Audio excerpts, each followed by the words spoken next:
সেদিন যদি কোরআন থাকে, দিন থাকে, ইসলাম থাকে, যদি দুনিয়ার মধ্যে এই নীতিগুলি কারো মধ্যে থাকে, আখিরাতের ময়দানে ওঠার সাথে সাথে কিন্তু ইয়া নাফসি বলবে ঠিক, কিন্তু আল্লাহ সুবহানাহু ওয়া তাআলা তার জন্য একটা সুন্দর পরিবেশ করে দিবেন।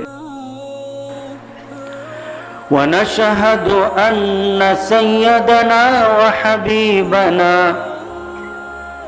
وحبيب ربنا وطبيب أرواحنا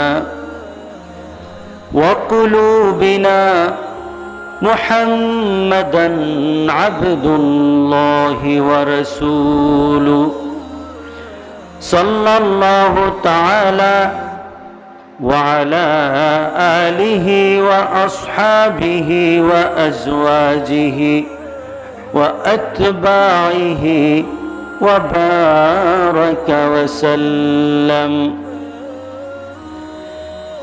أما بعد فأعوذ بالله من الشيطان الرجيم.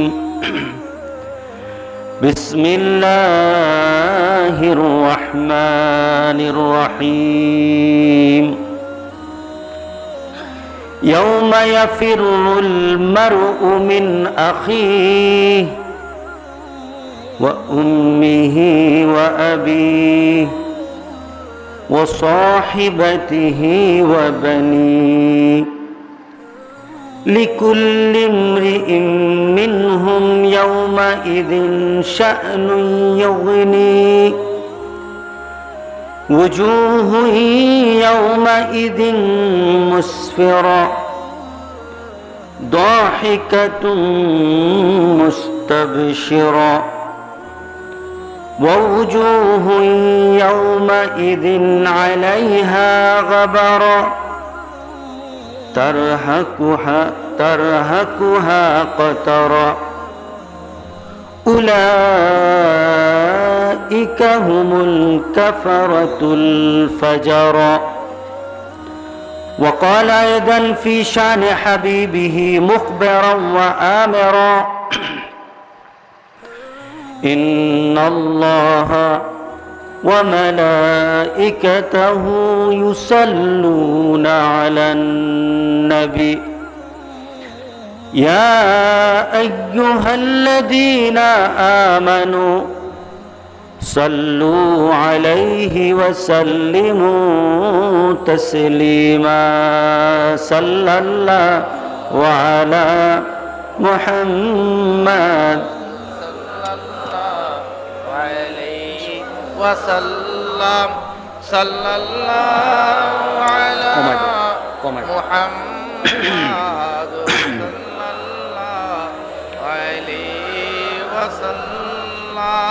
আমরা মুহাব্বতের সাথে একটু দুরূদ পড়ব। রাজি আছি সবাই? আমরা কোথায় বসা আছি? লক্ষণপুর। আমাদের লক্ষণগুলো একটু ভালো হওয়া দরকার, কি বলেন? আজকে থেকে আমরা কোরআনের লক্ষণে আমরা পরিবর্তন হয়ে যাব। রাজি আছি সবাই? আপনার গ্রামের নাম লক্ষণপুর। আমরা এখান থেকে দুরূদ পড়ব। আমার ভিতর একটা চিন্তা যেন জাগ্রত থাকে যে আমি লক্ষণপুরে পড়ছি, কিন্তু মদিনায় আমার নাম, গ্রাম, পরিচয় সহ আমার দুরূদকে রাসূলের দরবারে পৌঁছে দেওয়া হয়। কি বলেন? বিশ্বাস আছে কিনা বলেন? কার কারটা হবে, কার কারটা হবে না? যদি মোমেন বান্দা হয়, ভালোবাসার সাথে দুরূদ পড়ি, সবারটা যাবে, ঠিক না? কার সাথে পরিচয় হবে? মুহাম্মদ রাসূলুল্লাহ সাল্লাল্লাহু আলাইহি ওয়াসাল্লাম। আমরা এই মাহফিল থেকে রাসূলের সাথে একটু পরিচয় হতে চাই, যে পরিচয় আমার প্রতিটি মুহূর্তে দরকার। আমার রাসূলকে দরকার, আমাদের সবার দরকার। কি বলেন? আমার কবরে দরকার, আমাকে চলবে না। রাসূলের পরিচয় ছাড়া আমার কবর সুন্দর হবে না। রাসূলের পরিচয় ছাড়া আমি আখিরাতে দাঁড়াতে পারবো না। আখিরাতে যখন মানুষ, কিয়ামতের ময়দানে যখন মানুষ পিপাসায় পেরেশান হয়ে যাবে, আমার রাসূলের পানি ছাড়া কেউ বাঁচবে না, পিপাসা মিটাতে পারবে না। সেই রাসূলের সাথে আমার সম্পর্ক করা দরকার, আছে কিনা বলেন? প্রত্যেকটি ঘাটে ঘাটে যখন আটকিয়ে যাব, রাসূল সাল্লাল্লাহু আলাইহি সাল্লামের পরিচয় ছাড়া আমার চলবে না। প্রত্যেকটি মুহূর্তে আমার রাসূলের দরকার। রাসূলকে ছাড়া দুনিয়া তো আমার চলবে না, আখিরাতও চলবে না। সেই রাসূলের সাথে ভালোবাসা দরকার আছে কিনা বলেন? ভালোবাসার সৃষ্টির জন্য রাসূল সাল্লাল্লাহু আলাইহি সাল্লাম বলেছেন, বেশি বেশি করে দুরূদ পড়ো,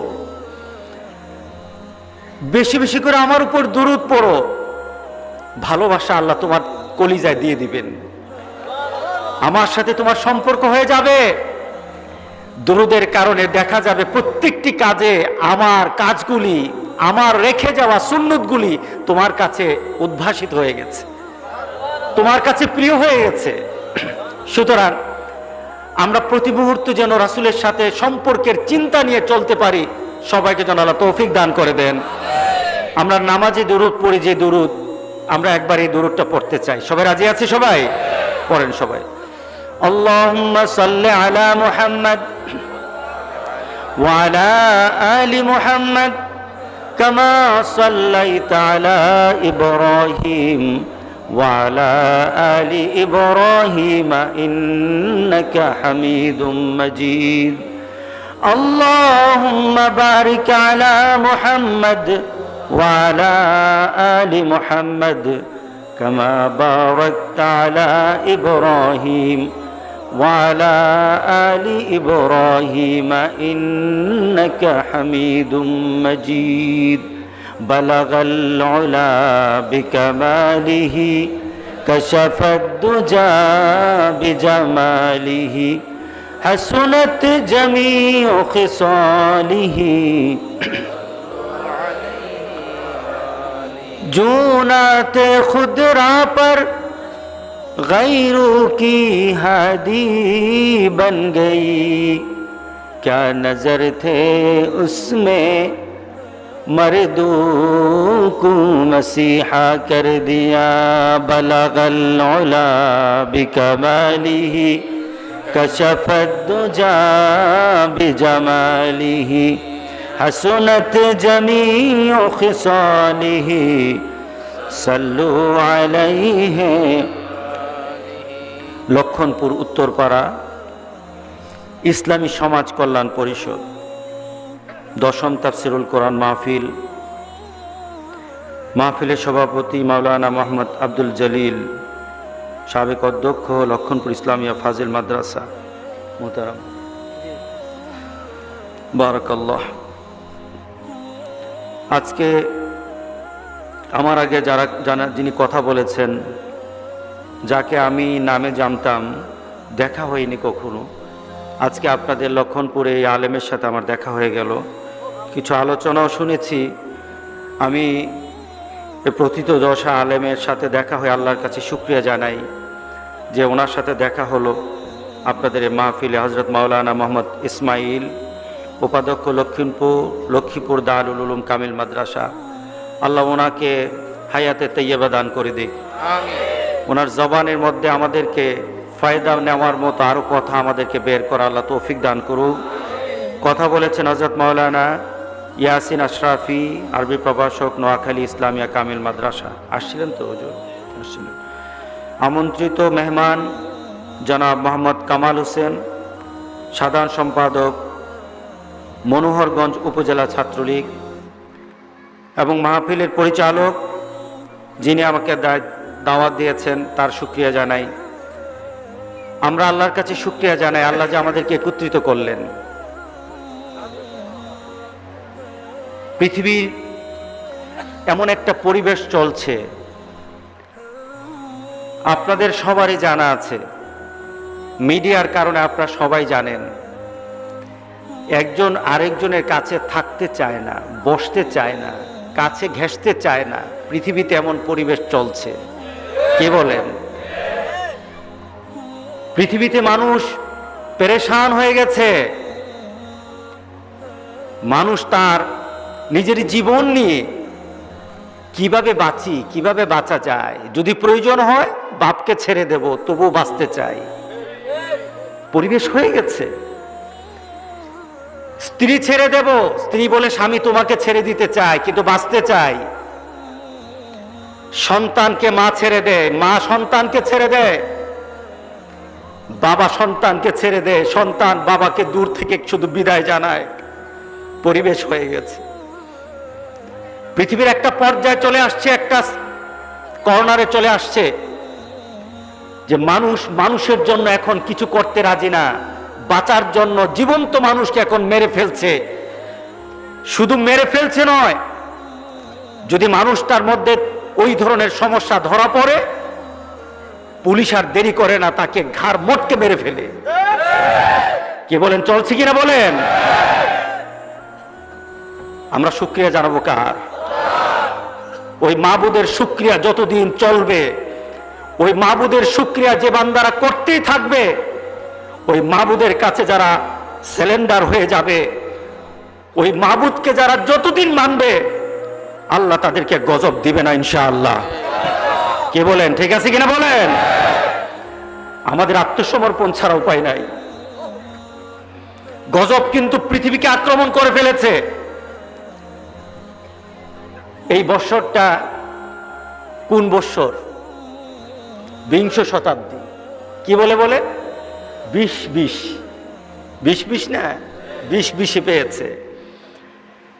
1.5 মাস, 1 মাস 20 দিন আজ পর্যন্ত। আপনি গোটা পৃথিবীর দিকে তাকিয়ে দেখেন, এই কয়েকদিনের মধ্যে গোটা পৃথিবীতে কি ঘটে গেছে। অস্ট্রেলিয়ায় দাবানল, অস্ট্রেলিয়াতে দাবানল, 6টা স্টেট জলে ছারখার হয়ে গেছে অস্ট্রেলিয়ায়। পৃথিবীর বিভিন্ন দেশ, জাপানে অগ্নিগিরি, অগ্নুৎপাত দেখে মানুষ চিন্তা করা আরম্ভ করলো যে মানুষ বোধহয় আর বাঁচবে না, এমন ভাবে অগ্নিগিরি থেকে অগ্নুৎপাত হওয়া আরম্ভ হয়ে গেছে। আপনি কেনিয়া, এরপরে আফ্রিকা, সাউথ আফ্রিকা, পঙ্গপাল পোকা দেখেন না আপনারা? পঙ্গপাল এমন ভাবে বের হয়েছে, পোকাতে এমন ভাবে অবস্থা সৃষ্টি হয়ে গেছে, ফসলগুলি ধ্বংস হয়ে গেছে, মানুষ ঘর থেকে বের হতে পারে না। একটা পোকার সাথে জাতি পাচ্ছে না, একটা দেশ পাচ্ছে না। গজব এইভাবে একটার পর একটা পৃথিবীতে নাজির হচ্ছে। কথা ঠিক আছে কিনা বলেন? আপনি তাকিয়ে দেখেন, পৃথিবীর অন্যদিকে বন্যা, ইন্দোনেশিয়াতে বন্যার কারণে অনেক ঘর বাড়ি শেষ। মুসলমান যতক্ষণ পর্যন্ত মুসলমান আল্লাহর নেয়ামত বুঝবে না, যতক্ষণ পর্যন্ত নেয়ামত মুমেন আল্লাহর গজব বুঝবে না, ঈমান বাঁচানো কঠিন হবে। আমাদেরকে নেয়ামতও চিনতে হবে, গজবও চিনতে হবে। এখন যদি আমরা চিন্তা করি না, গজব তো আমাদেরকে পায় নাই, আল্লাহর গজব যখন চলে আসে, নেককার বদকার কিন্তু বাছাবাছি হয় না। গজব থেকে বাঁচার জন্য আল্লাহর দরবারে যখন তওবা দিয়ে আল্লাহর কাছে মাগফিরাত চাওয়া হবে, ক্ষমা চাওয়া হবে, আল্লাহ গজব দূর করে দিবেন। কিন্তু ওই গজবকে যদি গজব না মনে করে, গজব যদি চলে আসে, কেউই বাঁচবে না, সবাইকে ফ্ল্যাট করে দেওয়া হবে। আজকে চিন্তা করার বিষয়, আজকে চিন্তা করার বিষয়। আমাকে কি করা দরকার, আমাদেরকে কি করা দরকার, মুমিনকে এখন কি করা দরকার? এখন আর উপায় নাই, আল্লাহর দরবারে আত্মসমর্পণ করার শেষ সময় চলে আসছে। ঠিক আছে কিনা বলেন? শেষ সময় চলে আসছে। সুতরাং আজকে চলুন আমরা আল্লাহর দরবারে নিজেদের জন্য আল্লাহর কাছে কাঁদবো, আল্লাহর কাছে তওবা নিয়ে উঠবো। মাবুদ, যদি ভুল করে থাকি তুমি আমাদেরকে এমন গজব দিও না। রব্বানা লা তুআখিযনা ইন নাসিনা আও আখতানা। রব্বুল আলামিন, আমাদের ভুলের কারণে তুমি আমাদের উপর কোনো এই ধরনের শাস্তি দিয়ে দিও না যে ভুলটা আমি ইচ্ছাকৃত করে ফেলেছি অথবা ভুলে গেছি। তুমি আমার এগুলি ধরো না, তুমি আমার উপর এমন কিছু চাপিয়ে দিও না যেটা নেওয়ার মতো ক্ষমতা আমাদের নাই। কি বলেন, আছে নাকি? বাংলাদেশে কিন্তু একটা নতুন রোগ ধরা পড়েছে। গতকালও ডাক্তারের সাথে কথা, জ্বর উঠে, ভালো মানুষ হুট করে জ্বর উঠে 105, আর এটা নামে না। না, এটা ঘরের সবার মধ্যে এটা ছড়ে যায়। ডাক্তার এখন পেরেশান হয়ে গেছে, জ্বরটা উঠার পরে নামে না কেন? মুসলমান, আল্লাহর গজব কিভাবে আসবে টের পাওয়া যাবে না। আমরা আল্লাহর দরবারে তওবা করব, আল্লাহর দরবারে আমরা আত্মসমর্পণ করে বলবো, রব্বুল আলামিন, যেটা নেওয়ার ক্ষমতা আমার নাই এটা আমাকে দিও না। রাজি আছি তো সবাই? আজকে আমি একটা জিনিসকে একটু মিলাতে চাইবো আপনাদের সাথে। আমি অনেক দূর থেকে এসেছি, উঠা বসা করলে কিন্তু আমি কথা বলবো না। আমি একটা জিনিসকে মিলাতে চাই। আজকে আমাদের জন্য যেই মুহূর্ত আছে, মুমিনের কিন্তু সব মুহূর্তে এক ভাবে যাবে না। আমরা যখন নামাজ পড়ি, নামাজের মধ্যে সবচেয়ে শ্রেষ্ঠতম অবস্থানটা কোনটা? সেজদা। সেজদা হলো শ্রেষ্ঠতম অবস্থান। এখন আপনি যদি মনে করেন যে আমি সব সময় সেজদায় থাকবো, চলবে? নামাজ হবে না। কি করতে হবে? সবকিছুকে মেনে আপনাকে নামাজটাকে সুন্দর করতে হবে, ঠিক না? ঠিক আমাকে আপনাকে চিন্তা করতে হবে, আমাদেরকে প্রতিটি মুহূর্তে আমাদের ঈমানকে টিকিয়ে রাখার জন্যে আমার চিন্তা, আমার চেতনা, আমার ভাবনাকে পরিবর্তন করে ফেলতে হবে, পরিবর্তনে নিয়ে আসতে হবে। আজকে যদি আপনি যে চায়নার দিকে তাকান, আমি কিছু লেটেস্ট কথা নিয়ে, অবস্থা নিয়ে কথা বলতে চাই, শুনতে চান আপনারা? আপনি চায়নার দিকে তাকান, আপনাকে দৃশ্য কিন্তু চোখে পড়বে। আপনি যদি কোরআন পড়তে জানেন, আপনি যদি কোরআন থেকে কিছু শিক্ষা নেন, আপনি যদি কোরআনের সাথে সম্পর্ক রাখেন, আপনি দুনিয়াও জানবেন, আখিরাতও জানবেন, ঠিক না? কোরআনটা কি? নাবাউমা কাবলাকু খাবারুমা বাদাকু। সুবহানাল্লাহ বললেন না? তোমাদের আগের জাতিদের খবর এখানে আছে, আর তোমাদের পরবর্তী জীবন কেমন হবে এটা এখানে আছে। সুবহানাল্লাহ বললেন না? এটার নাম কি? বুঝে বলেন, এটার নাম কি? আল কোরআন। আল কোরআন। আল্লাহু আকবার। তোমার পেছনের কথাও এখানে আছে, আবার তোমার সামনের জগতের কথাও এখানে আছে। তোমার একটা জীবন অপেক্ষা করছে, তোমার একটা জীবন অপেক্ষা করছে, ওই আখিরাতের ময়দান। এখানে খবর দেওয়া হয়েছে ময়দানটা কেমন হবে, অবস্থানটা কি হবে, তুমি সেদিন কি অবস্থায় পড়ে যাবে, সেখানে কিন্তু এখানে বর্ণনা করা হয়েছে। তুমি যদি কোরআন খুলো, তোমার সামনে প্রকাশ হয়ে যাবে। আমি সূরা আবাসা থেকে একটু আয়াত তেলাওয়াত করেছিলাম, দেখুন তো একটু মিলাই। আল্লাহ সুবহানাহু ওয়া তাআলা বর্তমান চাইনাতে যে গজবটা দিয়েছেন, করোনা ভাইরাস, আখিরাতের দৃশ্য আপনার চিন্তায় চলে আসে কিনা দেখুন। আল্লাহ সুবহানাহু ওয়া তাআলা আখিরাতের ব্যাপারে বলছেন, ইয়াউমা ইয়াফিরুল মারউ মিন আখি। সেদিন তোমার ভাই তোমার থেকে ভাগতে থাকবে। ভাই কি করবে? ভেগে যাবে। ওয়া উম্মিহি ওয়া আবি, তোমার মা তোমার থেকে ভাগতে আরম্ভ করবে, তোমার বাবা সেদিন ভাগতে আরম্ভ করবে। ওয়া সাহিবাতিহি ওয়া বানি, তোমার প্রিয়তমা স্ত্রী পর্যন্ত তোমার থেকে ভাগতে থাকবে, তোমার পরিবার পরিজন তোমার থেকে ভাগতে থাকবে। কেউ কারো সাথে সেদিন মিলতে চাইবে না। সেদিন একটা পরিবেশ হবে, প্রত্যেকটি মানুষের কথায় শুধু একটা কথাই মাপ শুধু বলতে থাকবে, কেমনে বাঁচি, কেমনে বাঁচি, ইয়া নফসি ইয়া নফসি। কথা ঠিক আছে কিনা বলেন? হাসরের ময়দানের অবস্থা হবে, আল্লাহ সুবহানাহু ওয়া তাআলা পূর্বতে আগে ভাগে আমাদেরকে জানিয়ে দিলেন, প্রস্তুত থাকো, প্রস্তুত হও। দুনিয়া তোমার জন্য যে অতি আপন হয়েছে, দুনিয়া তোমার কাছে যে সবচেয়ে প্রিয় হয়েছে, হাসরের ময়দানে সে বলবে তোমাকে চিনি না, তোমাকে চিনি না। সেদিন ভাগবে আর ভাগবে, বলবে তোমার সাথে আমার কোনো সম্পর্ক নাই। বলেন তো দেখি, পৃথিবীতে সবচাইতে ভালোবাসার সম্পর্ক মার সাথে, আল্লাহ কথার মধ্যে, আয়াতের মধ্যে সর্বপ্রথম মার কথাই আনলেন, ইয়াউমা ইয়াফিরুল মারউ মিন আখিহি ওয়া উম্মি। তোমার ভাই ভেগে যাবে, তোমার মা ভেগে যাবে, সামনাসামনি পড়ে যাবে, বাবার সামনে সন্তান, মার সামনে সন্তান, আখিরাতের ময়দান, বিচার আরম্ভ হয়ে যাবে।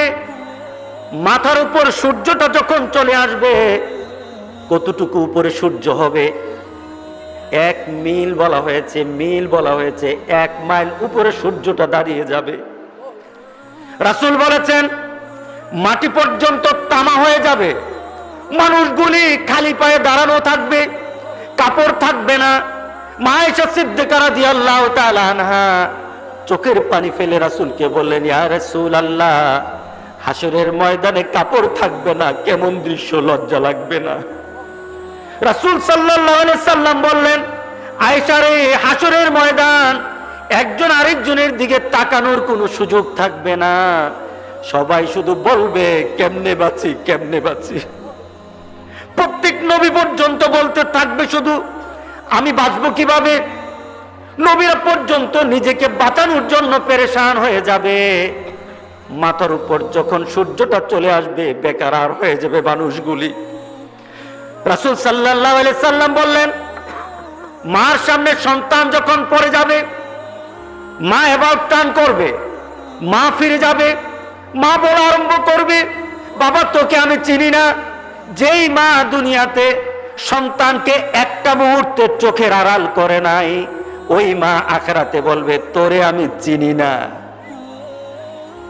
মা বলবে চিনি না, বাবা বলবে চিনি না। দৃশ্যটা কোথাকার হবে? ওই দৃশ্যের মধ্যে আমি থাকবো কিনা? আপনারা থাকবেন কিনা? কেউ কেউ মধ্যে থাকবেন না নাকি? প্রত্যেক নবী পর্যন্ত সেদিন বলবে ইয়া নাফসি, কেমনে বাঁচি। আল্লাহ সুবহানাহু ওয়া তাআলা আমাদেরকে জানিয়ে দিলেন, সবাই বলবে ইয়া নাফসি, ইয়া নাফসি। শুধু একজন বলবে ইয়া হাবলি উম্মতি। আল্লাহু আকবার বলে। আপনি দৃশ্য মিলিয়ে নেন। ওই চায়নার দিকে তাকা, করোনা ভাইরাস, করোনা ভাইরাস, মাকে করোনা ভাইরাসে ধরেছে। মা একটা জায়গার মধ্যে দাঁড়ানো, আর এদিকে আসতে পারে না, অনুমতি নেই। সন্তান দূরে দাঁড়ানো, কিছু মার জন্য খাদ্য নিয়ে এসেছে, মার কাছে যায় না। সন্তান ওই বর্ডারে দাঁড়ানো, ওই দাগ দেওয়া স্থানে দাঁড়ানো, ভিতরে যায় না। মা ওইদিকে আসে না। আই কন্টাক্ট করে, দুজন দুজনে তাকিয়ে থাকে। মার দিকে সন্তান তাকায়, সন্তানের দিকে মা তাকায়। খাদ্যটা রেখে বলে মা আমি আসতে পারবো না। মা বলে বাবা রে, তোকে তো খুব আপন আমার, তুই তো খুব আপন আমার, আমি আজকে বিপদে পড়ে গেছি, হয়তো আমি বাঁচবো না। মাও সামনের দিকে আগায় না, সন্তানও আগায় না। সন্তান বলে মা আমি তোমার কাছে যাব না, কারণ যদি তোমার কাছে যাই আমাকে রোগে আক্রান্ত করে ফেলবে, আমিও করোনা ভাইরাস আক্রান্ত হয়ে যাব। ইয়া নাফসি, বলেন কি আমার জীবন আমি কিভাবে বাঁচাবো? মা তুমি মরলে মোর আমার কোনো অসুবিধা নাই, কথা ঠিক আছে কিনা বলেন? হাসরের দৃশ্য দেখা যায় কিনা বলেন? কোথায় দেখতেছেন? চায়নাতে দেখতেছেন। মনে রাখবেন, গজব তো গজব, যে কোনো জাতির কাছে গজব আসব, গজবকে গজব মনে করতে হবে, কথা ঠিক আছে কিনা বলেন? চায়নার লোকদেরকে গজব ধরছে, আমাদের কি এই চিন্তা করা যাবে? না না। সেখান থেকে গজব আসতে আর কতক্ষণ লাগে? ছোট্ট বাচ্চা, কুলের বাচ্চা করোনা ভাইরাসে ধরেছে, একটা গ্লাসের মধ্যে বাচ্চাটাকে ঢুকিয়ে দিল। বাচ্চাটা তার মাকে দেখে চিৎকার করতেছে, মাকে ডাকতেছে। মা দূর থেকে কাঁদতেছে, আমার বাচ্চা ভিতরে। বলেন তো দেখি, পৃথিবীতে এমন কোন মা পাওয়া যাবে কিনা বাচ্চা কান্না করলে মা বাচ্চার কাছে যাবে না? পাগল হলো দৌড় দিয়ে যাবে, অসুস্থ হলো দৌড় দিয়ে যায়। উঠতে পারে না, সন্তানের কান্না মা সহ্য করতে পারে না। আল্লাহু আকবার। পৃথিবীতে সবার কান্না সবাই সহ্য করে, কিন্তু সন্তানের কান্না কোনো মা সহ্য করতে পারে না। নিজে ঝাঁপিয়ে পড়ে, আমার সন্তান কেন কান্না করে ঝাঁপিয়ে পড়ে। কিন্তু দেখুন চায়নার মধ্যে ইয়া নাফসি কেমন চলছে, বাচ্চাটা গ্লাসের মধ্যে আটকানো, বাচ্চা মাকে দেখে চিৎকার করা আরম্ভ করলো। মা দূর থেকে বলে, বাবারে তোকে আমি কোলে পিঠে মানুষ করতে চাই, কিন্তু তোর কাছে আজকে ভাইরাস আছে, তোকে আমি আর কাছে নেব না। কথা ঠিক আছে কিনা বলেন? তোকে আমি কাছে নেব না, কারণ আজকে অবস্থা এমন হলো, তোকে যদি আমি কোলে নেই আমিও মারা যাব। ইয়া নাফসি, কথা ঠিক আছে কিনা বলেন? আমি বাঁচতে চাই, আমি বাঁচতে চাই। দৃশ্যটা দেখলে চোখ দিয়ে পানি চলে আসে। একজন মা চোখের পানি জর্জর করে পড়তেছে, তবু বাচ্চাটাকে কুলে নিতে পারে না, বাচ্চাটাকে কুলে নিতে পারে না। স্ত্রী ভাইরাসে আক্রান্ত হয়েছে। স্বামী দূর থেকে স্ত্রীর দিকে তাকিয়ে তাকিয়ে চোখের পানি ফেলে বলে, স্ত্রী তুমি অত্যন্ত প্রিয় আমার, কিন্তু আজকে কিন্তু তুমি আমার কাছের কেউই না, কারণ তোমার আজকে ভাইরাসে ধরেছে। এই ভাইরাস তোমার কাছে যদি আমি যাই আমি আক্রান্ত হয়ে যাব, কিন্তু আমি আজকে তোমার কাছে যাব না। আজকে তোমার আমার জন্য পাশাপাশি থাকার কোনো সুযোগ নাই। আমি বাঁচতে চাই, তুমি মরলে মরো। কথা ঠিক আছে কিনা বলে? আজকে সেখানের দিকে তাকিয়ে দেখেন, একটা প্রমোদতরী কুইন্স, সেটার মধ্যে ৩,০০০ যাত্রী সহ সমুদ্রের মধ্যে ৩,০০০ যাত্রী সহ সমুদ্রের মাঝে, সেটা খবর আসলো কি ১০ জন লোককে করোনা ভাইরাস আক্রান্ত করেছে। কয়জনকে? জাপান বলে দিল আমার ঘাটে আসা যাবে না, সমুদ্রের মাঝে থাকো। ৩,০০০ লোক ঢুকানো যাবে না। আজকে পর্যন্ত খবর, এখন পর্যন্ত সেখান থেকে যারা মরে তাদেরকে নিয়ে আসতেছে, যারা আক্রান্ত হয় তাদেরকে নিয়ে আসতেছে, আর বাকিরা আটকে আসতেছে। বাকিরা আটকানো, তাদেরকে বের হতে দিচ্ছে না। বলেন তো দেখি অবস্থাটা কি? জীবন্ত মরা, ঠিক না? জীবন্ত মরা। জাপান সরকার বলে তোমরা মরলে মরো, আমরা মরতে পারবো না। ইয়া নাফসি, কথা ঠিক আছে কিনা বলেন? হাসরের ময়দান সেই অবস্থা সৃষ্টি হয়ে যাবে। সেদিন বলা হবে আমি তোমাকে চিনি না। করোনা ভাইরাসের মতো আখিরাতের অবস্থা সৃষ্টি হয়ে যাবে। সেদিন যদি কোরআন থাকে, দিন থাকে, ইসলাম থাকে, যদি দুনিয়ার মধ্যে এই নীতিগুলি কারো মধ্যে থাকে, আখিরাতের ময়দানে ওঠার সাথে সাথে কিন্তু ইয়া নাফসি বলবে ঠিক, কিন্তু আল্লাহ সুবহানাহু ওয়া তাআলা তার জন্য একটা সুন্দর পরিবেশ করে দিবেন। কথা ঠিক আছে কিনা বলেন? কারণটা কি হবে? সবাই যখন ইয়া নাফসি বলবে, কেমনে বাঁচি, কেমনে বাঁচি, কেমনে বাঁচি, রাসূল সাল্লাল্লাহু আলাইহি সাল্লাম বললেন, হঠাৎ মার সামনে সন্তান উপস্থিত হয়ে যাবে, বাবার সামনে উপস্থিত হবে। সন্তানের প্রতি বাবার ভালোবাসা বেশি থাকে, সন্তানের প্রতি মার ভালোবাসা বেশি থাকে। আখিরাতে কিন্তু ভালোবাসা বেশি হবে না, কেমনে বাঁচি এটার চাহিদা বেশি হবে। মা চিন্তা করবে, ছেলে আমার যদি এমন কিছু আমার ছেলে থেকে নেওয়া যায় কিনা যেটা নিলে আমি বাঁচতে পারবো। বাবা চিন্তা করবে, আমার ছেলে থেকে এমন কিছু নেওয়া যায় কিনা যেটা থেকে বাঁচতে পারবো। আপন বাঁচি কিভাবে, নিজেকে বাঁচায় কিভাবে? ওই হাসরের ময়দানে আল্লাহর আযাব থেকে যদি বাঁচতে হয়, পৃথিবী থেকে আমাদেরকে চেষ্টা করে মরতে হবে, নতুন করে চিন্তা করার কোনো সুযোগ নাই। কথা ঠিক আছে কিনা বলেন? ওই গজব থেকে যদি বাঁচতে হয় আমাদের কিছু করা দরকার আছে কিনা বলেন? নাকি চুপ থাকলে চলবে? সবাইকে চুপ থাকলে চলবে না, কারণ আমাদের দেশে তো আসে নাই। হ্যাঁ, চলে আসতেছে। কিন্তু যদি বাঁচতে হয়, নূহ আলাইহিস সালাম তার কওমকে বলল গজব আসতেছে, সতর্ক হয়ে যাও, গজব আসতেছে, সতর্ক হয়ে যাও। ওই মুহূর্তে নূহ আলাইহিস সালাম তার কওমকে বলল গজব চলে আসতেছে। কওম বলে গজব কখন আসবে? কওম বলতেছে গজব কখন আসবে? এই মুহূর্তে আল্লাহ সুবহানাহু ওয়া তাআলা গজব প্রস্তুত করে ফেললেন, গজব চলে আসবে। নূহ আলাইহিস সালামকে আল্লাহ জানিয়ে দিলেন, তোমার কওমকে বলো এখনো যদি তওবা করে আমি গুনাহ খাতা মাফ করে দেব।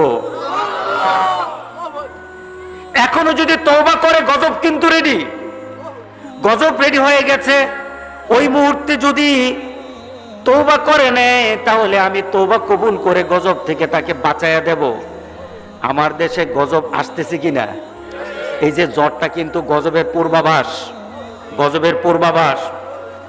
নূহ আলাইহিস সালাম কওমকে বললেন, তোমরা তওবা করলে আল্লাহ সুবহানাহু ওয়া তাআলা তোমাকে 5টা জিনিস দিবে। কয়টা জিনিস একটু জেনে নেই কি?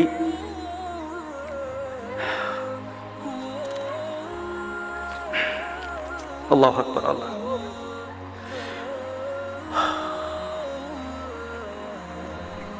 সূরা নূহ মধ্যে আল্লাহ সুবহানাহু ওয়া তাআলা এই গজব থেকে বাঁচার জন্য নূহ আলাইহিস সালামকে বললেন, কুল তুস্তাগফিরু রাব্বাকুম ইন্নাহু কানা গাফফারা। যদি তোমরা তওবা করো, যদি তোমরা তওবা করো, তাহলে তোমাদের জন্য আমি আল্লাহ সুবহানাহু ওয়া তাআলা ক্ষমার দরজা খুলে দেব, তোমাদেরকে আমি মাফ করে দেব। ইন্নাহু কানা গাফফারা। আল্লাহু আকবার। সেটা কোথায়? ফাকুল তুস্তাগফিরু রাব্বাকুম ইন্নাহু কানা গাফফারা ইউরসিলিস সামাআ আলাইকুম মিদরারা। যদি তওবা করো তাহলে তুমি আকাশ, তাহলে তোমাদের জন্য আকাশ থেকে আমি বৃষ্টি নাজিল করব। প্রথম কি বললেন? তওবা করো। তওবা করলে কি করব? গুনাহ মাফ করে দিব। না, তওবা করলে কি করা হবে? গুনাহ মাফ করে দেব। শুধু গুনাহ মাফই নয়, গুনাহ মাফের সাথে সাথে তোমাদের জন্য কিছু পুরস্কার দান করে দেব। আকাশ থেকে বৃষ্টি নাজিল করব। জোরে বলেন সুবহানাল্লাহ। ইউরসিলিস সামাআ আলাইকুম মিদরারা ওয়া ইউমদিদকুম বিআমওয়ালিন ওয়া বানিন। আর তোমাদের জন্য আমি মাল দেব, সম্পদ দেব। কি দেব বলেন? মাল দেব। 2 নাম্বার কি দিবে? প্রথম হলো ক্ষমা, এরপরে হবে বৃষ্টি, এরপরে কি হবে? মাল দিব। কেমন ভাবে তোমাকে আমি মাল দেব? তোমার ঘর ভরে যাবে, তোমার গুলা ভরে যাবে। আমি এমন ভাবে তোমাকে আমি মাল দিয়ে ধন্য করে দেব। আল্লাহু আকবার বলে। শুধু তাই নয়, তোমার ঘরে আমি সন্তান দেব, ছেলে সন্তান। কি সন্তান? ছেলে সন্তান। ওয়া বানিন, তোমাকে আমি ছেলে সন্তান দেব, তোমার পরিবারকে আমি উজ্জ্বল রাখবো। ওয়া বানিন ওয়া ইয়াজআল লাকুম জান্নাতিন ওয়া ইয়াজআল লাকুম আনহারা। আল্লাহু আকবার বলে। তোমাকে আমি ফসল দিয়ে ভরিয়ে দেব। জমিনের মধ্যে তোমার এমন ফসল হবে, যেই ফসল পেয়ে তুমি ধন্য হয়ে যাবে, তুমি তৃপ্তি হয়ে যাবে।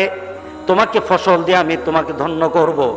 শুধু তাই নয়, নদীগুলির মধ্যে আমি পানি জারি করে দেব। আল্লাহু আকবার। আমরা যদি তওবা করি, কয়টা দিবে? প্রথম হলো ক্ষমা করা হবে, এরপরে কি দেওয়া হবে? বৃষ্টি দেওয়া হবে, এরপরে কি দেওয়া হবে বলেন? সন্তান। হ্যাঁ না, এরপরে কি দিবে? মাল দেওয়া হবে, এরপরে কি দেওয়া হবে? সন্তান দেওয়া হবে। এরপরে আপনার জন্য আল্লাহ সুবহানাহু ওয়া তাআলা ফসল দিবে, জমিগুলি পানি দিয়ে ভরে দিবে। তওবা দিয়ে আল্লাহ সুবহানাহু ওয়া তাআলা এত বড় উপকার আমাদেরকে করবেন। আল্লাহু আকবার বলে। আমাদের তওবা করা দরকার আছে কিনা বলেন? আজকে আমরা তওবা করব, গজব থেকে বাঁচার জন্য আল্লাহর দরবারে তওবা করব। রাসূল সাল্লাল্লাহু আলাইহি সাল্লাম পেরেশান হয়ে যেতেন। যদি একটু বৃষ্টির ভাব আসতো, আকাশে মেঘ দেখলে রাসূল পেরেশান হয়ে যেতেন। সাথে সাথে বলতেন, ও আমার সাহাবারা, আসো, এই বৃষ্টির মধ্যে আমি জানি না কি আছে, আল্লাহর রহমত আছে নাকি গজব আছে এটা আমি জানি না। চলো আমরা আল্লাহর দরবারে বলি, এটার মধ্যে যদি গজব থাকে আল্লাহ যেন উঠায় নেন।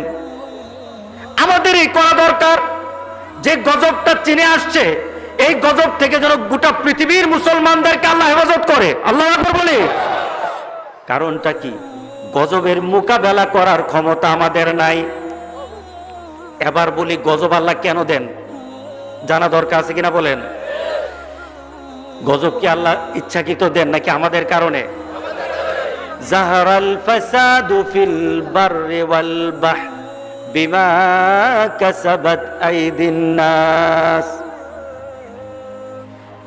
দুনিয়া জমিন থেকে, আকাশ থেকে যে গজবগুলি নাজিল হয়, আল্লাহ সুবহানাহু ওয়া তাআলা আমাদেরকে বললেন, এটা আমি ইচ্ছাকৃত দেই না রে বান্দা। জাহারাল ফাসাদু ফিল বাররি ওয়াল বাহর, আকাশ থেকে জমিন থেকে যত ধরনের গজবগুলি আসে, বিমা কাসাবাত আইদিন নাস, তোমাদের হাতের কামাই।